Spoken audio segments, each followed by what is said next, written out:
Salmo 98.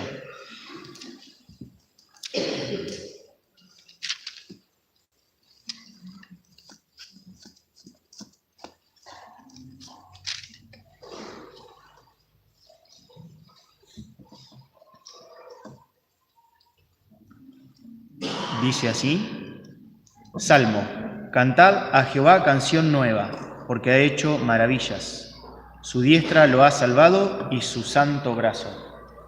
Jehová ha hecho notoria su salud. En ojos de las gentes ha descubierto su justicia. Hase acordado de su misericordia y de su verdad para con la casa de Israel. Todos los términos de la tierra han visto la salud de nuestro Dios. Cantad alegres a Jehová toda la tierra, levantad la voz y aplaudid y salmead. Salmead a Jehová con arpa y voz de cántico. Aclamad con trompetas y sonidos de bocina delante del Rey Jehová. Brame la mar y su plenitud, el mundo y los que en él habitan. Los ríos batan las manos, los montes todos hagan regocijo delante de Jehová, porque vino a juzgar la tierra. Juzgará al mundo con justicia y a los pueblos con rectitud. Hasta acá la lectura. Dejo lugar a Hugo, que tiene la meditación en esta mañana.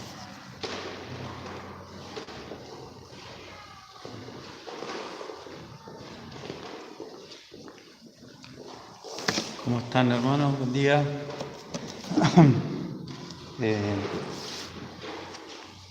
Sin perder este salmo, quisiera que tengamos una lectura más en Lucas, Evangelio según San Lucas,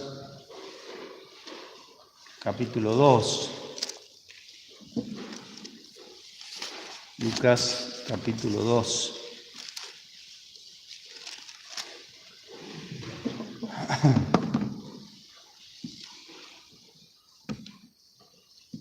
Lucas capítulo 2, desde el verso 25, dice: Y he aquí había un hombre en Jerusalén llamado Simeón, y este hombre, justo y pío, esperaba la consolación de Israel, y el Espíritu Santo era sobre él, y había recibido respuesta del Espíritu Santo, que no vería la muerte antes que viese al Cristo del Señor.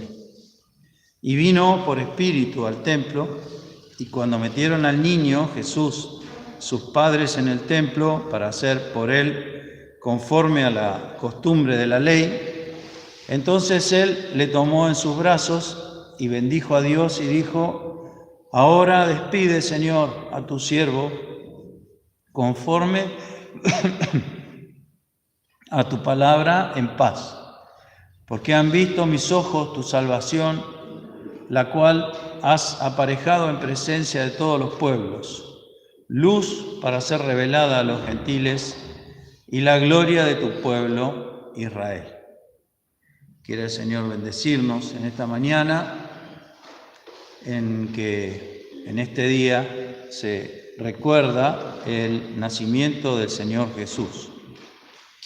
Y ustedes recordarán, porque es un pasaje muy leído, que cuando el Señor escribe a la iglesia de Filadelfia, el versículo 9 tiene una frase muy particular que dice: He aquí yo doy de la sinagoga, ¿cómo sigue? ¿Se acuerdan? De Satanás a aquellos que ¿no les resulta curioso ese texto hablando de Filadelfia?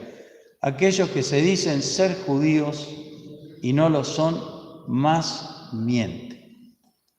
No olvidemos que en la interpretación histórica, que es una interpretación que va paralela a todas las demás interpretaciones respecto a la iglesia de Filadelfia, como sabemos muy bien, es la iglesia del último tiempo, junto con la Odisea. Coexisten una iglesia apóstata o infiel y una iglesia fiel, ¿no? Y es notable entonces que el Señor le diga a la iglesia del último tiempo que aparecerán judíos diciendo ser judíos y no lo son. Pablo a los romanos, en el capítulo 2, decía que no es judío el que lo es de manifiesto, ni la circuncisión es la de la carne, sino que verdaderamente el judío es el que es de corazón, cuya alabanza es de Dios, al final del capítulo 2. lo cual significa que el judaísmo en sí mismo es algo bueno que Dios ha impuesto, como sabemos, de ahí vino el Señor Jesús, pero hay una actitud con respecto a eso de muchos que se dicen ser judíos y cuya alabanza no es de Dios, digamos. ¿Por qué estoy diciendo esto? Porque en nuestros días, en los últimos tiempos que estamos viviendo, ha aparecido una corriente judaizante en la iglesia evangélica. Ustedes lo saben bien. Hay mucha gente que se ha volcado al judaísmo y volcado a las costumbres judías. Inclusive algunos cristianos guardan el Shabbat, el día de reposo del Antiguo Testamento, diciendo que los que guardan el domingo están guardando un día que está relacionado con el paganismo. No es el tema de hoy, obviamente, pero sí podemos ver la corriente judaizante que está penetrando a todas las iglesias. Vamos a ver tocar el shofar dentro de iglesias evangélicas, vamos a ver personas vestidas con el atuendo judío tradicional, predicando, pastores que en vez de llamarse pastores se llaman rabí o algún tipo de título judío, y así muchos casos en los que podemos ver la tendencia a observar las leyes del Antiguo Testamento, lo cual, si nosotros leemos el libro de los Hechos y las cartas apóstoles, también llaman, por ejemplo, Rabí Shaul al apóstol Pablo, con el nombre judío, digamos, le quitan el nombre griego que nos muestra el Nuevo Testamento, que no está escrito en hebreo, está escrito en griego y nos ha llegado en griego, porque como bien hemos leído tanto el Salmo 98 como el Cántico de Simeón, o el Salmo de Simeón, o la alabanza de Simeón, el Señor nace para dar luz a las gentes, no solamente al pueblo de Israel. Los judíos del Nuevo Testamento se escandalizaban mucho cuando el Señor o los apóstoles hablaban de predicarle a la gente, a los que no eran judíos también. Entre todas las cosas que promueve esta corriente judaizante es el hecho de que los cristianos estamos celebrando, al celebrar la Navidad, una fiesta completamente pagana que tiene su origen en las Saturnalias romanas, en las fiestas en honor al dios Saturno y al Sol Invictus, la adoración al Sol el día 21 de diciembre, que es el comienzo del invierno en el hemisferio norte. Entonces dice que esta celebración navideña tiene origen pagano y que no coincide con nada de la Biblia, lo cual, como siempre pasa, tiene un alto grado de verdad, digámoslo, porque es cierto que se celebraban las Saturnalias en esta época, es cierto que se hacía el 25 de diciembre una fiesta en honor al sol, a la adoración a Mitra, como se le llamaba al dios pagano, y eso no se puede discutir, es verdad, es cierto, y también es cierto que el Papa Julio I, creo que era, montó la Navidad sobre esa fiesta, digamos, para que no siguieran adorando a Saturno, le cambió el nombre y instauró el 25 de diciembre como el nacimiento de Cristo, arbitrariamente. Hasta ahí podemos decir que estamos de acuerdo, porque es parte así. Esa es la explicación de por qué se hace una fiesta pantagruélica, permítanme decirlo así, que se come y se bebe desaforadamente y el mundo la festeja muy parecido ahora que hemos estado festejando el campeonato mundial. Casi no hay diferencia cuando la gente sale después de Navidad, podría ser cualquier otra cosa, ¿no? Cosa que está reñida completamente con el espíritu del nacimiento de Jesús. Ahora también tenemos que pensar en esto. Las fiestas judías fueron instauradas o ordenadas por el Señor en el Antiguo Testamento, más particularmente en los 5 primeros libros de la Biblia, o sea, la Torá, la ley o los libros de Moisés. En Levítico 23 tenemos desarrollado todo el programa de festividades, las fiestas de Jehová, las fiestas del Señor, para que el pueblo de Israel las guardara. Todas esas fiestas, como el resto de toda la Biblia, habla de uno. ¿De quién habla? El Señor dijo, escudriñad las Escrituras, porque a vosotros, a los judíos, y hablando de Moisés, a vosotros parece que tenéis vida eterna, y ellas son las que dan testimonio de mí. Por eso siempre decimos que la regla de oro de la interpretación bíblica, cuando nosotros leemos un texto tenemos que buscar a Cristo, sea en donde esté el texto. Puede estar en Génesis, en Apocalipsis, en los profetas, no importa. Hay que buscar a Cristo porque la Biblia habla de Cristo mucho más de lo que nosotros imaginamos. Entonces, ¿de qué van a hablar las fiestas judías sino justamente de Cristo? Y podemos decir, el año de 12 meses hebreo, que ahí tenemos también otra invasión pagana que nos hace no entender muchas de las cosas de la Biblia, porque los romanos tenían un calendario diferente y la Iglesia Católica Romana trajo ese calendario romano y lo puso como el calendario de Occidente, ¿no? Sabemos que los chinos y otros pueblos tienen calendario diferente. Y los romanos tienen un calendario que es un invento, por ejemplo, que el día comience a la medianoche, cosa que no es bíblico. En la palabra de Dios desde Génesis en adelante, o sea, siempre, Dios determinó que el día comienza al atardecer. Y es primero noche y después día, o sea, primero noche y después sol, ¿no? Así cuenta la Biblia los días. Y así, para entenderlo, tenemos que pensar en eso. También los romanos emparcharon todo el calendario y así tenemos que el mes 12 se llama mes 10, diciembre significa mes 10, noviembre significa mes 9, octubre significa mes 8 y así. También tenemos un febrero de 28 días y julio y agosto de 31. ¿Por qué? Porque julio es en honor al emperador Julio César y agosto es en honor al emperador Augusto César. Entonces, para que el de Augusto, que lo pusieron después, no tuviera menos días que el de Julio César, para que no estuvieran ahí los emperadores uno menos, le robaron días a febrero y se lo agregaron a agosto. Fíjense, todo emparchado. ¿Qué hace eso? Que nosotros no podamos entender, siendo occidentales y no siendo judíos, como la mayoría de aquí no lo somos, nos cuesta entender mucho las fiestas del Señor, cómo estaba programado las fiestas del Señor. Por empezar, sabemos, por Éxodo capítulo 12, que el primer día del año, dice Dios, este os será el primer día del año. ¿Cuál es ese mes del año? No el primer día, sino el primer mes del año. El mes de la Pascua, es el mes 1, según lo dice Dios. Y en ese mes 1 hay 3 fiestas. La fiesta de los panes sin levadura, la fiesta del homer de cebada, del primer fruto de la cosecha de cebada, todas simultáneas. Y la fiesta de la Pascua, que es la más conocida y por eso se llama Pascua a ese grupo de 3 fiestas. Eso sucede en el primer mes.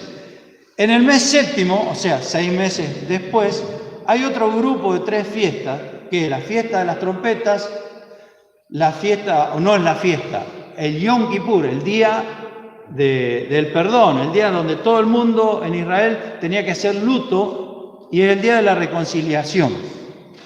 Y luego la fiesta de los tabernáculos de las cabañas que duraba 7 días, donde los judíos salen fuera de su casa y habitan en carpa o cabaña durante 7 días, recordando su redención de Egipto y también recordando lo que viene, porque es recuerdo para atrás y recuerdo para adelante, que Dios va a habitar entre los hombres. Eso lo dijo Salomón cuando hace su gran tabernáculo de piedra, que es el templo, y dice, ¿es verdad que Dios va a habitar entre los hombres? Entonces, esos son las fiestas del primer mes y las fiestas del séptimo mes, 6 meses entre un grupo de fiestas y otra. En el medio está la fiesta de la semana, o Shavuot, o Pentecostés, como se dice, que es 50 días después de la Pascua. Así que tenemos un grupo en el primer mes de 3 fiestas que nos hablan de la primera venida de Cristo, porque Cristo fue crucificado en la Pascua, o sea que evidentemente nos hablan de Cristo. Luego la fiesta de Pentecostés, en la cual desciende el Espíritu Santo y funda la iglesia, y por otro lado, en esa fecha exactamente, en Éxodo 20, dio Dios la ley, así que junta las dos cosas. Y luego, en el tercer grupo, podríamos decir, o en el segundo grupo, en el séptimo mes, está el día de sonar las trompetas, y dice 1 Corintios 15, porque será tocada la trompeta y los muertos en Cristo resucitarán primero. El Yom Teruah, el día de sonar las trompetas, el primer día del mes séptimo, que nos habla del arrebatamiento, de la venida de Cristo a buscar a su iglesia. Luego el Yom Kippur, el día 10, que es el día de la expiación, del arrepentimiento de Israel. Harán llanto sobre él como llanto de unigénito. Y luego, el día 15 al 22, la fiesta de los tabernáculos, que nos habla del milenio. Fíjense que la historia de la redención está relatada en esas fiestas. Esas son las 7 fiestas del Señor. Luego se agregó en el libro de Esther la fiesta de Purim, que sucede exactamente un mes antes de la Pascua, en el mes 12 del calendario hebreo, que no es el mes 12 de nosotros. Sucede la fiesta de Purim, para febrero aproximadamente.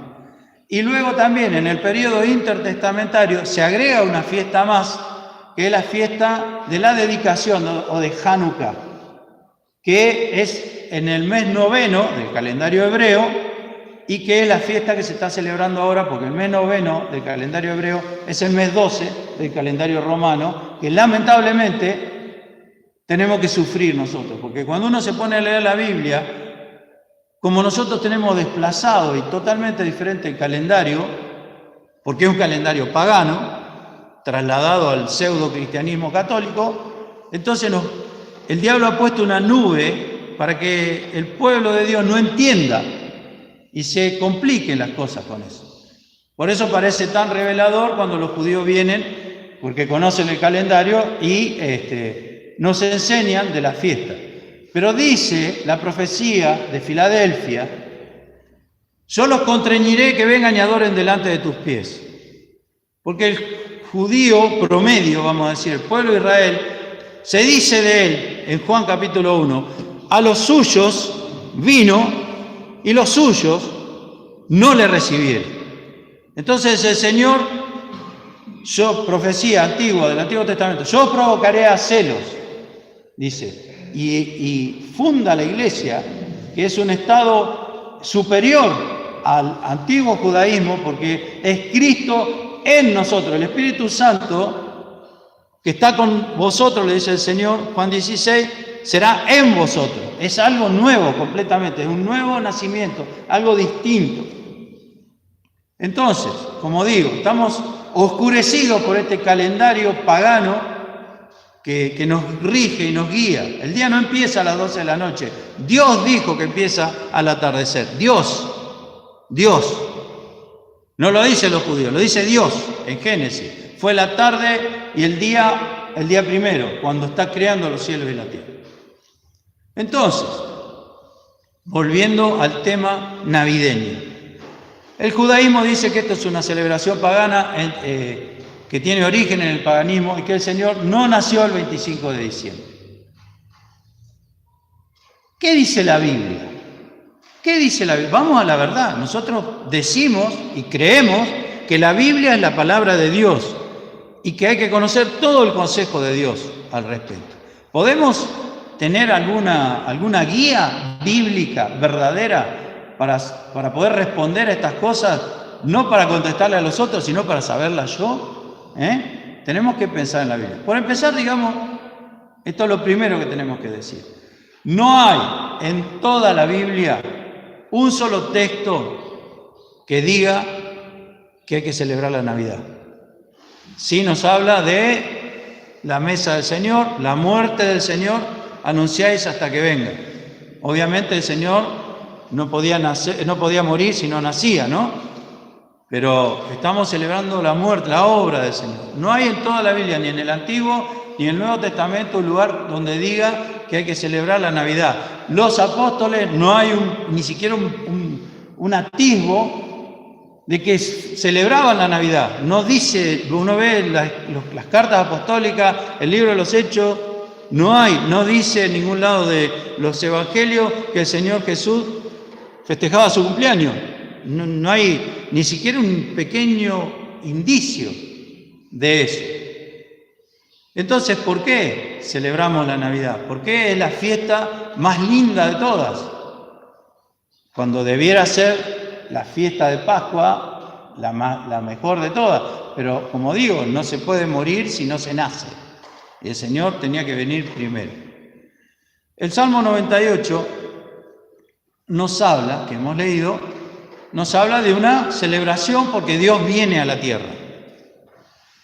Y dice al final del Salmo que el Señor delante de Jehová porque vino a juzgar la tierra, juzgará al mundo con justicia y a los pueblos con rectitud. Nos habla evidentemente del milenio en el cual el Señor literalmente va a hacer eso, va a juzgar a los pueblos con rectitud, a la gente, no solo a los judíos sino a todos, con rectitud, con justicia y que viene a impartir justicia.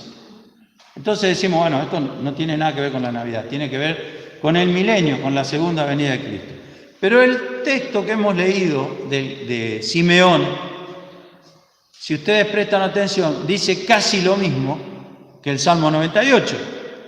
Porque dice, bueno, despide Señor a tu siervo, habla de una experiencia personal, conforme a tu palabra en paz, porque han visto mis ojos tu salvación, la cual has aparejado en presencia de todos los pueblos, luz para ser revelada a los gentiles y la gloria de tu pueblo Israel.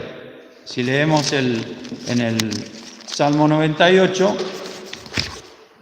dice, todos los términos de la tierra han visto la salud de nuestro Dios. Casi lo mismo, luz para ser revelada a los gentiles. Hase acordado de su misericordia y de su verdad para con la casa de Israel. Conforme a tu palabra en paz, porque han visto mis ojos tu salvación. Cantad a Jehová canción nueva porque ha hecho maravillas. ¿Qué quiero decir con esto? Que en el Antiguo Testamento, la primera y segunda venida de Cristo, que está tan clara en el Nuevo, estaban juntas y por eso le costó tanto al pueblo de Israel entenderla. Aún Juan el Bautista preguntó, ¿eres tú el que había de venir o esperaremos a otro? ¿Por qué? Porque el pueblo pensaba que el Señor venía directamente a reinar. Esperaban, como sabemos, un Mesías que tenía que ver más con lo político que con lo que vino a ser verdaderamente el Señor, que es buscar y salvar lo que se había perdido. Entonces están juntos y aquí podemos ver cuando nace el Señor. Esto que dice Simeón sucede cuando, no cuando es circuncidado el Señor, sino cuando se termina la purificación de María, el verso 22 de Lucas capítulo 2, cuando se cumplieron los días de la purificación de ellos, 40 días, según la ley de Moisés, ahí lo llevan al templo para ser presentado. Ya lo habían circuncidado al 8º día. Lo presentan y entonces Simeón lo toma en sus brazos y dice esta oración. Ahora despide al Señor a tu siervo. Entonces, el niño recién nacido tiene 40 días. Y Simeón dice casi lo mismo que el Salmo 98. Lo cual nos enseña con toda claridad que las dos venidas de Cristo, que nosotros por el Nuevo Testamento las conocemos bien, estaban juntas. Por eso les costó tanto entender, hasta el día de hoy a los judíos, entender Isaías 53, que habla del Mesías sufriente. Pero ¿cómo? Si cuando venga el Mesías nos va a librar, Israel va a dominar el mundo, etc. No lo entendían y muchos, aún cristianos, no lo entienden, que hay dos venidas de Cristo. Primero en humillación y después en gloria. Gracias al Señor por eso. Entonces, ¿cómo es que la Biblia no dice nada sobre la Navidad en cuanto al festejo y la celebración? ¿Por qué no dice nada? ¿Qué pasará que no dice nada? Aquí vemos a este hombre diciendo una oración, podríamos decir navideña, se encuentra en todo el contexto navideño, pero han pasado 40 días. Y él está hablando del nacimiento del Señor. Entonces, esto tiene una enseñanza subyacente. No hay un día específico para celebrar el nacimiento del Señor. Es todos los días. Pasaron 40 días y él todavía, permítanme decirlo así, sigue en Navidad. ¿Por qué? Porque todos los días deberíamos celebrar el nacimiento del Señor, el que vino a buscar y salvar lo que se había perdido. Esa es la enseñanza, podríamos decir, general de esto. La celebración debe suceder todos los días. Esto podría ser una de las explicaciones por lo cual la Biblia guarda silencio completo sobre la celebración del nacimiento del Señor. Por otro lado, como digo, el judaísmo, y de ahí muchos cristianos evangélicos dicen que no es correcta la fecha. Entre ellos los testigos de Jehová, que dicen que nació en septiembre el Señor, y uno puede ver a algunos de ellos diciéndose Feliz Navidad en septiembre. Si no es bíblico celebrar la Navidad en diciembre, tampoco es bíblico decirse Feliz Navidad, porque la Biblia guarda silencio respecto a las dos cosas. Así que no deberían decir nada si van a ser estrictamente bíblicos. Lo cual nos hace ver lo mismo que cuando uno escucha el desarrollo del pensamiento judaizante respecto a esto, es simplemente, en muchos casos, para llevar la contra. Porque uno no va a escuchar, después de un desarrollo de por qué no hay que celebrar la Navidad el 25 de diciembre, no va a escuchar ni una enseñanza espiritual para eso. ¿Para qué me sirve a mí saber todo esto si yo no recojo nada? Ese es el grave problema del que lleva la contra nomás. Entonces busca en la Biblia cómo llevar la contra y carece de profundidad espiritual, porque lo hace con otras razones. Conocer la verdad y que esa verdad me enriquezca a mí. Esto tenemos siempre que tener cuidado. Todo lo que leemos en la palabra de Dios me dice algo a mí. Si no me dice nada, algo estoy haciendo mal. Entonces, ¿cómo podemos saber bíblicamente en qué fecha aproximada, en qué época, porque no dice la fecha, en qué época nació el Señor Jesús? Fíjese, vamos a hacer un pequeño recorrido, permítanme, discúlpenme que los haga buscar textos, pero es la única manera de conocer la palabra de Dios buscando los textos. Dice Lucas 1:5, fíjense. Dice, hubo en los días de Herodes, rey de Judea, un sacerdote llamado Zacarías. Y nos dice, de la suerte de Abías y su mujer de las hijas de Aarón llamada Elizabeth. Nos indica más o menos la época, eran los días de Herodes, así que más o menos por la historia podemos saber en qué fecha aproximadamente vivió Zacarías. Pero hay una frase que por algo está escrita, dice que era de la suerte de Abías. ¿Sí? Zacarías dice, era de la suerte de Abías. ¿Qué es la suerte de Abías? ¿Alguien sabe? ¿Qué es la suerte de Abías? Fíjense en Primera Crónicas, capítulo 23. Vamos al Antiguo Testamento. Y ahí vamos a saber qué significa exactamente la suerte de Abías. Capítulo 24, no 23. 4:51 la página. Primera Crónica 24.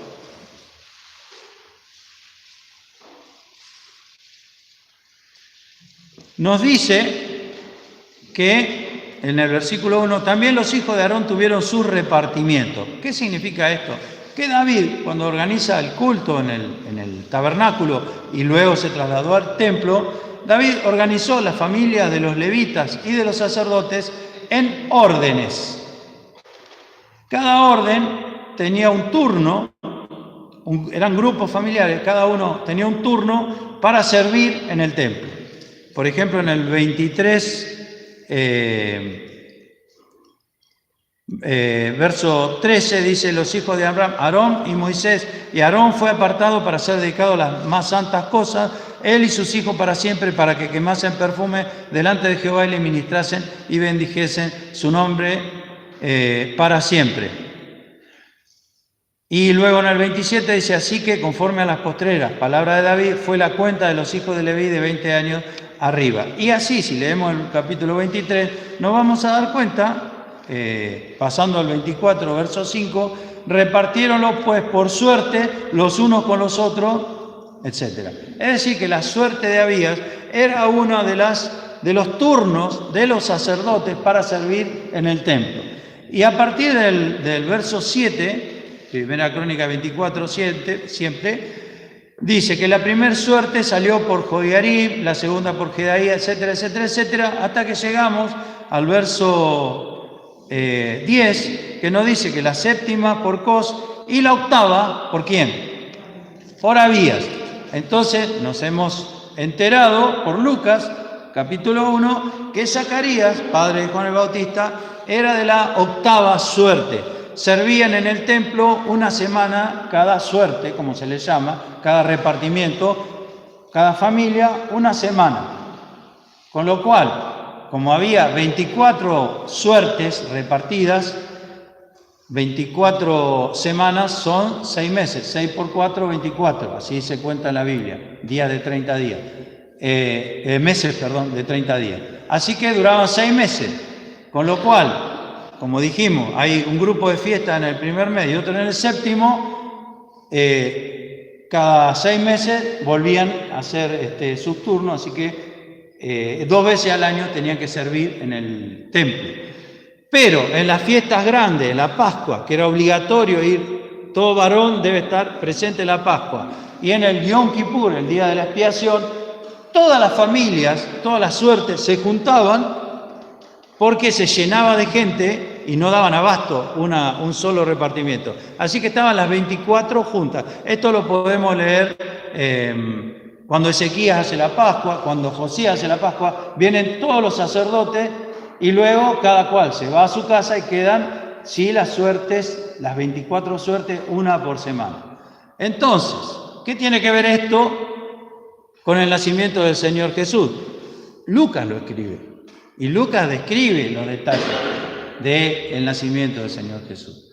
Si nosotros decimos que en la Pascua estaban todos juntos los grupos de sacerdotes, y cuando terminaba la Pascua, una semana cada una de las familias iba a servir al templo, vemos aquí que el verso 9 de Lucas 1 dice: conforme a la costumbre del sacerdocio, salió en suerte a poner el incienso entrando en el templo del Señor.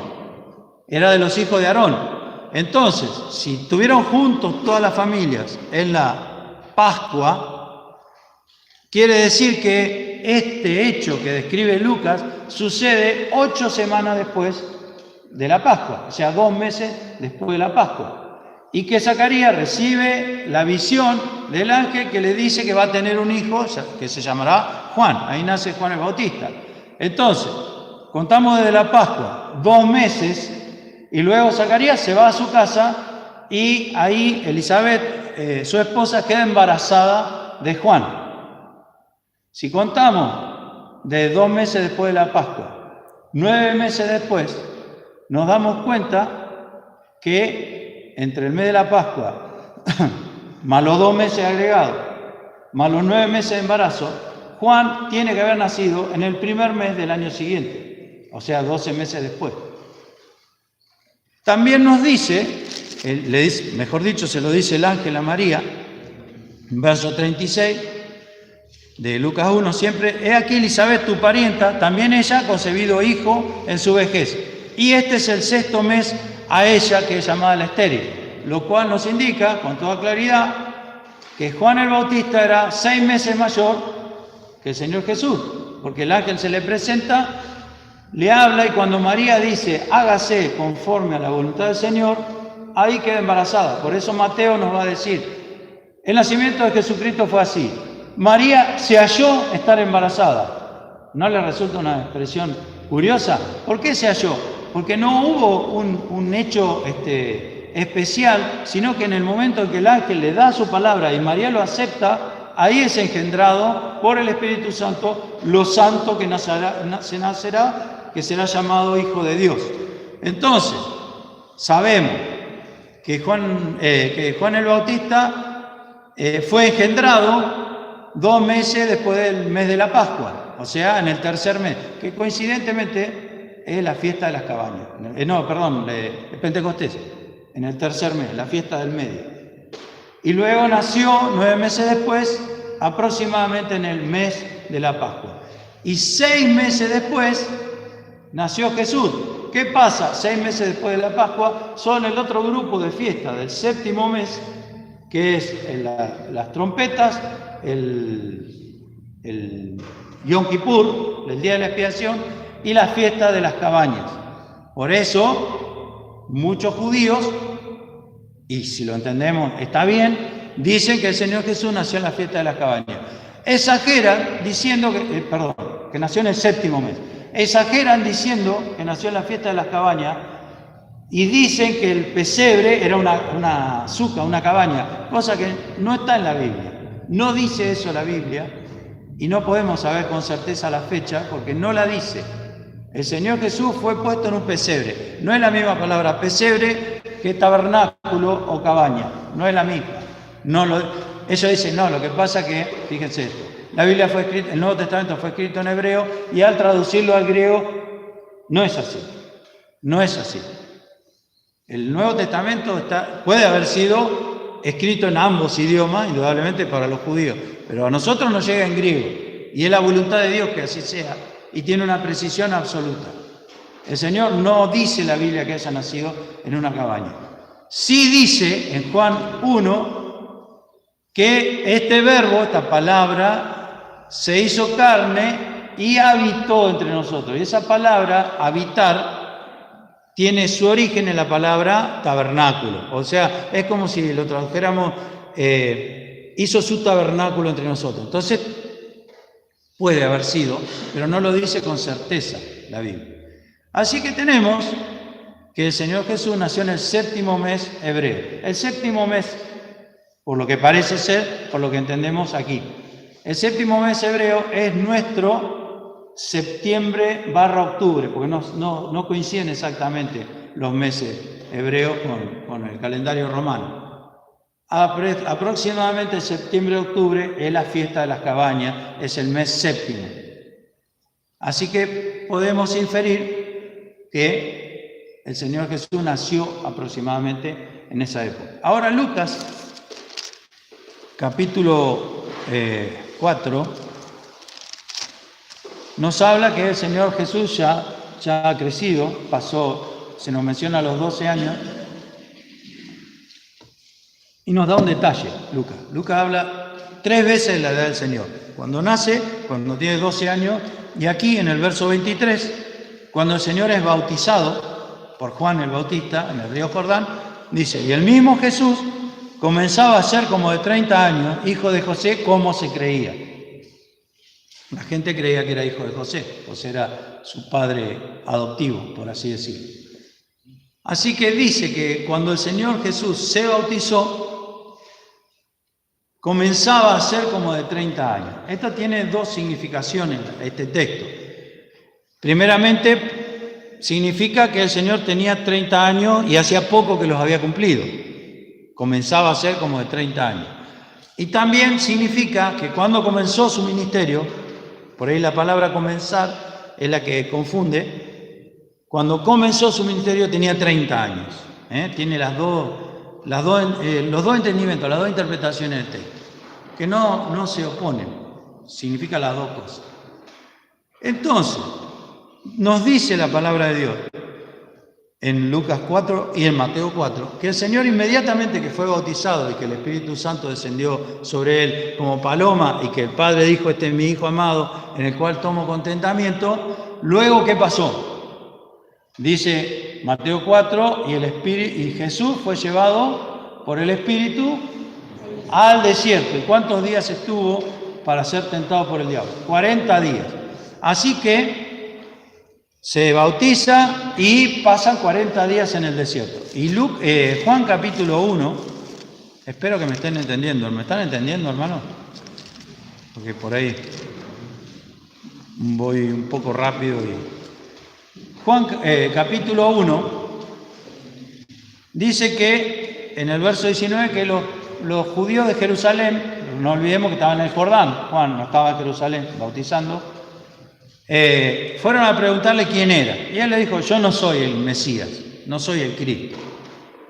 Y dice en el verso 26 ¿Quién eres?, le preguntan en el anterior. ¿Por qué bautizas si no eres el Cristo, ni Elías, ni el profeta? Y Juan le respondió diciendo, yo bautizo con agua, mas en medio de vosotros ha estado a quien vosotros no conocéis. O sea, estuvo acá y vosotros no lo conocéis, pero ya estuvo acá. Y luego dice el verso 29, el siguiente día ve Juan a Jesús que venía a él. ¿Y por qué dice el siguiente día? Si no nos dio la fecha de inicio para contar el siguiente día, Porque nos está hablando de cuando el Señor retorna de esos 40 días de tentación en el desierto. Fíjense. El siguiente día ve Juan a Jesús que venía a él y dice, he aquí el Cordero de Dios que quita el pecado del mundo. Este es el que dije, tras mí viene un varón, el cual es antes que de mí, porque era primero que yo. Y yo no le conocía. ¿Ve que está hablando del Señor Jesús ya bautizado? Yo no le conocía, mas para que fuese manifestado Israel, por eso vine yo bautizando con agua. Y Juan dio testimonio diciendo, vi al Espíritu que descendía del cielo como paloma y reposó sobre él. O sea, refiere al bautismo, y como sabemos, porque nos dice tanto Lucas como Mateo, pasaron 40 días hasta que regresó del desierto en donde fue tentado por el diablo. Entonces, dice el verso 35, el siguiente día otra vez estaba Juan y 2 de sus discípulos. Así que el Señor regresa 40 días, el siguiente día Juan lo señala, el día siguiente, al siguiente lo vuelve a señalar, o sea que van 2 días después de la tentación. Y dice el 43, el siguiente día quiso Jesús ir a Galilea y halla a Felipe, etc. O sea que 3 días después de la tentación en el desierto, que es 40 días después del bautismo, el Señor se va a Galilea. Y luego en el capítulo 2 dice que al tercer día, contando del verso 43, cuando el Señor se quiere ir a Galilea, hiciéronse unas bodas en Caná de Galilea y estaba allí la madre de Jesús. Y ya sabemos, el primer milagro, la primera señal que hace el Señor en Caná de Galilea, y no olvidemos que los casamientos judíos duran hasta el día de hoy una semana, 7 días. O sea que el Señor estuvo 2 o 3 días con Juan ahí en Betábara, luego 3 días después va a la boda. Pasan 7 días y luego nos dice el verso 12, Juan capítulo 2, después de esto, después que pasó la semana del casamiento, descendió a Capernaum, él y su madre y hermanos y discípulos, y estuvieron allí no muchos días, no dice cuántos días, pero sí nos da un dato, Juan, porque Juan marca la fecha en el Evangelio. Y estaba cerca la Pascua de los judíos y subió Jesús a Jerusalén. Entonces, tenemos por un lado lo que hemos leído respecto a la suerte de Abías y el desarrollo aproximado de que el Señor nació en el 7º mes. Y tenemos por otro lado Lucas que nos dice que comenzaba a ser como de 30 años cuando se bautizó. Y tenemos que luego de por lo menos 50, 56 días, el Señor vuelve a Jerusalén para la fiesta de la Pascua. Entonces, contando 2 meses hacia atrás, podemos decir que el bautismo del Señor Jesús fue en el mes 11 del calendario judío, porque la Pascua es en el mes primero, en el mes 11 del calendario judío.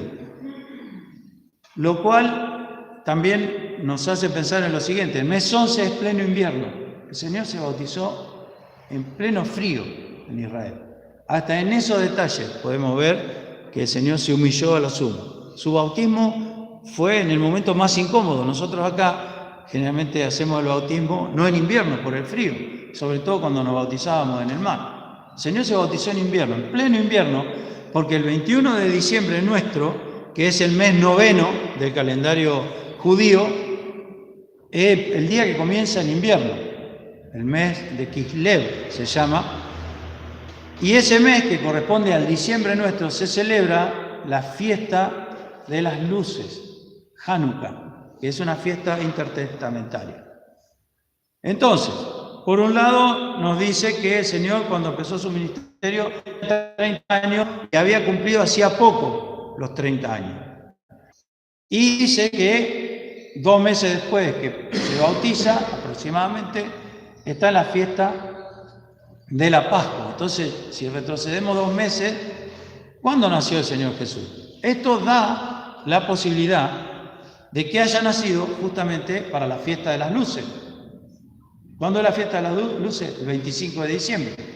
Pero contradice lo que dice Lucas respecto a la suerte de Abías.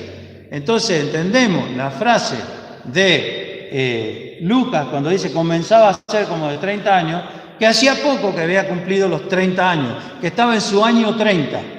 Y si el Señor se bautizó en el mes 10 u 11 y había nacido en el mes séptimo, hacía 3 meses que había cumplido 30 años. Entonces, ¿qué nos dice la Biblia respecto al nacimiento de Jesús? Que el Señor Jesús seguramente nació en el mes séptimo, porque aparte coincide con las fiestas judías que hablan de Él. Pero en diciembre, si nosotros contamos hacia atrás, si nació en el mes séptimo y contamos 9 meses hacia atrás, ¿sí? Llegamos al mes noveno, contando hacia atrás. Contamos el mes séptimo hacia atrás, estamos en el primero, pasan 6 meses. Y luego 3 meses en contra. Estoy contando 12, 11, 10, 9. A fin del mes 9 se celebra Hanukkah, la fiesta de las luces, en donde se dice, el lema de Hanukkah, que tiene una perinola de 4 caras, con 4 letras, que son las iniciales de la frase, un gran milagro ocurrió allí. Entonces, si el Señor nació en el mes séptimo y nosotros retrocedemos 9 meses para saber el día de su engendración, llegamos que muy posiblemente la engendración del Señor Jesús fue en la fiesta de las luces, en Hanukkah. Entonces, si no estamos celebrando el nacimiento, estamos celebrando la engendración. Pero esta fecha tiene importancia, más allá de lo que el diablo haya querido hacer, de borrar y de confundir en los calendarios y que acusen de paganismo. Si no nació el 25 de diciembre, fue engendrado por esta fecha, no el 25 de diciembre justo, pero por esta fecha, en Hanukkah. Y es notable, y esto, no es 100%, permítanme decirlo, pero es notable. María, cuando se le aparece el ángel, le dice, ¿qué clase? Quedó turbada por la salutación. No que le haya llamado la atención. Se me aparece un ángel, por ahí lo último que pienso es cómo me saludó. Estoy asombrado y turbado porque se me apareció un ángel. Pero ella le llama la atención cómo la saluda. ¿Qué clase de salutación es esta? Dijo María. Porque en Hanukkah se saluda distinto. Se dice, feliz fiesta de Hanukkah. Y si ellos estaban celebrando Hanukkah en esa época, obviamente se iba a asombrar, a sorprender, porque el saludo fue salve muy favorecida. Son elucubraciones, no lo tomen como definitivo esto que acabo de decir. Lo otro no, lo otro está en la Biblia. Entonces, ¿para qué me sirve todo esto? Hemos empezado estas palabras diciendo esto tiene que tener una enseñanza espiritual para mí, porque si no, es puro conocimiento que no sirve para nada. Primeramente, ¿debemos celebrar la Navidad? La respuesta que el nacimiento del Señor Jesús fue el comienzo, o la engendración del nacimiento del Señor Jesús fue el comienzo de, podríamos decir, la concreción de nuestra salvación. Entonces, ¿cómo no celebrar? El Salmo 98 dice que hay que cantar, el Salmo 100 también. ¿Cuándo tengo que cantar? ¿Solamente en Navidad? Tengo que cantar todos los días, porque el Señor nació y vino a este mundo para salvarme. Se humilló a lo sumo para salvarme. Entonces, para mí, debieran ser todos los días como Navidad, en ese sentido. En segundo lugar, tenemos que conocer la palabra de Dios. Aunque sepamos y sigamos celebrando la fiesta de Navidad en esta fecha, tenemos que saber lo que dice la Biblia. Porque hay que conocerla, la palabra de Dios, para tener respuesta de todas las cosas. Porque si no, quedamos como algunos que simplemente llevan la contra, pero no les sirve como enseñanza espiritual. Yo algo tengo que aprender de esto. Luego también pensar en las palabras de Simeón. Dice, ahora recibe, Señor, a tu siervo en paz. Ahora. Y esto tiene un mensaje de parte de Dios para nosotros, porque es ahora. Es ahora. Y el ahora de Dios es todos los días. Es ahora. Ahora puedo recibir la paz del Señor. Ahora este nacimiento me puede traer la paz. Si yo recibo en mi corazón a Jesucristo. Y piensen en esto. Nos dice Gálatas capítulo 4, verso 4 en adelante. Llegado el cumplimiento del tiempo. ¿De qué habla ese cumplimiento del tiempo? ¿De qué fecha? De Navidad. Dios envió a su Hijo hecho de mujer. Navidad. Nació el Señor Jesús. Pero dice, para que redimiese a los que estaban bajo la ley, aquellos a los que la ley de Dios los condenaba por haberla transgredido, o sea, todos nosotros. Dice, a fin de que recibiésemos la adopción de hijos, por lo cual clamamos, como decimos, Abba, Padre. Abba es una palabra coloquial aramea, como si dijera papá, así, o papi. Hablándonos de un sentido de confianza entre nosotros, tristes y pobres pecadores, que hemos sido adoptados y estamos siendo hechos a la imagen de su Hijo para referirnos al Padre, al Creador de los cielos y la tierra. ¿Qué nos dice entonces Gálatas capítulo 4? Que hay un pesebre que ya no es el pesebre de Belén, ahora es mi corazón el pesebre. Ahí es donde nace el Hijo de Dios por la engendración del Espíritu Santo. El que está en Cristo es una nueva criatura. También habla de que el lucero nazca en vuestros corazones. Así que la Navidad, por eso digo que es todos los días. Y es ahora, porque puede haber una Navidad interior en mí, naciendo el Señor en mi corazón. Y esto no es metáfora, ni poesía, ni fantasía. Esto es una realidad. El que está en Cristo, nueva criatura es. Y Gálatas capítulo 5 nos habla de dos naturalezas. Una espiritual, lo que es nacido de Dios, dice 1 Juan, y otra carnal, vendido a sujeción de pecado, dice Pablo a los romanos también. Así que es ahora. Despide, decía Simeón, recibe, podemos decir nosotros, a tu siervo en paz, conforme a tu palabra. Y dice también esta descripción de lo que hizo Simeón, le tomó en sus brazos. Le tomó, no podía evitarlo. Quería tomarlo en sus brazos, quería tenerlo al Señor Jesús. ¿Y a mí qué me pasa? Cuando veo a través de su palabra a este Dios que se hizo un niño y habitó entre nosotros, no estiro los brazos para tenerlo.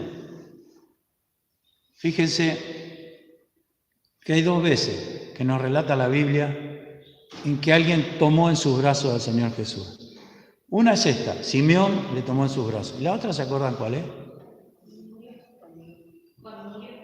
Cuando lo bajaron de la cruz.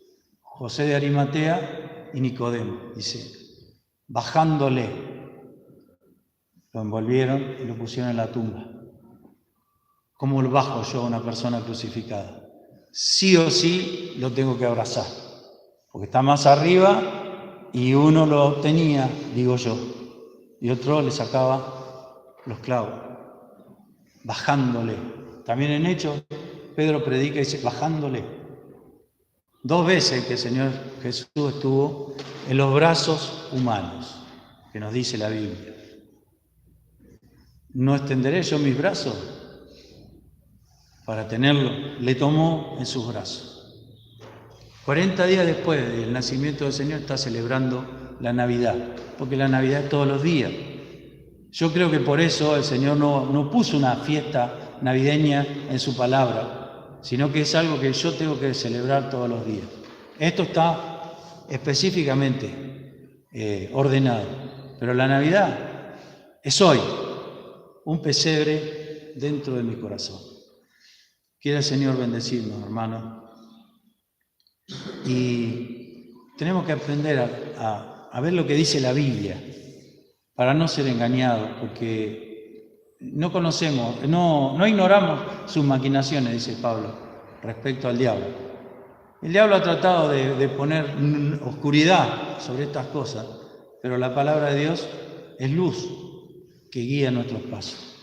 Así que, hermanos, quiere el Señor bendecirnos para que pensemos en estas cosas, reflexionemos, recordemos si alguno acá no ha recibido a Cristo, recuerde siempre que su corazón es un pesebre vacío, con todo lo que eso implica, no solamente la pobreza de un pesebre, sino la suciedad del pesebre, porque ahí es donde come el animal. Y hasta ahí desciende el Señor, hasta donde el animal agacha su cabeza y mira para abajo.